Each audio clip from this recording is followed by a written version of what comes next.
Book summary of I Am Watching You by Teresa Driscoll, approx 1,200 words. There's something unsettling about the moment you realize you could have stopped something terrible but didn't.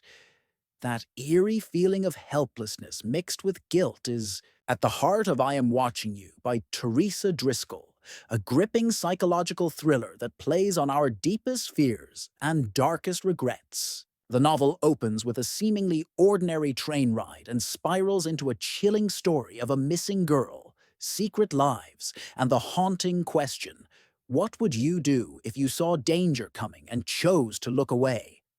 On a quiet train heading to London, Ella Longfield, a florist and mother, overhears a conversation between two teenage girls and a pair of young men who have just been released from prison. Something about the exchange doesn't sit right with her. The girls seem too young, too innocent, and the men too smooth and charming. Alarm bells ring in Ella's head. She debates whether to step in or call someone, but she convinces herself it's not her business. The girls are not her daughters. Maybe she's overreacting, so she stays silent. The next day, she learns that one of the girls, Anna Ballard, has gone missing, just vanished. That single choice not to act becomes the heavy burden Ella carries. For years, the story jumps forward a year after Anna's disappearance. She's still missing.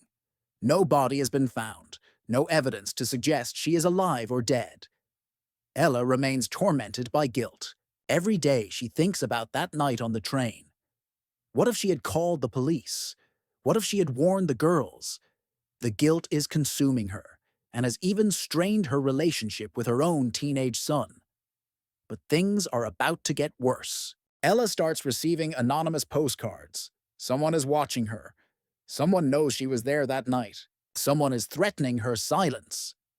The narrative unfolds through multiple perspectives, a technique Driscoll uses masterfully to keep the reader hooked and constantly questioning. We hear from Ella, the guilt-ridden witness. We hear from Sarah, Anna's best friend, who was also on the train that night and was supposed to spend the weekend with Anna.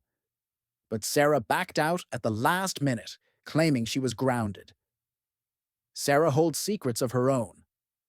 There's also Henry, Anna's father, who is quietly unraveling under the strain of not knowing what happened to his daughter. And then there's Matthew, the private investigator hired by the Ballards. Each voice adds another layer to the mystery, another hint that things are not as they seem.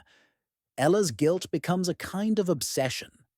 She sets up a support group online for families of missing persons, trying to do some good in a world where she feels she failed. But she's also being stalked. The postcards are creepy and anonymous. Some are threatening. Others are just unsettling. Someone wants her to suffer. She reports the harassment to the police, but there's little they can do. Her husband grows increasingly worried. Her son becomes more distant, and Ella starts to question everyone around her. Who sent the postcards?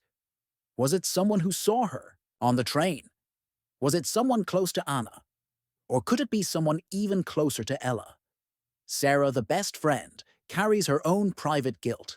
Her story slowly unravels to reveal a secret relationship, a hidden betrayal, and a connection to the events of that night that she has desperately tried to bury. She's not just a grieving friend, she's part of the puzzle. Her lies are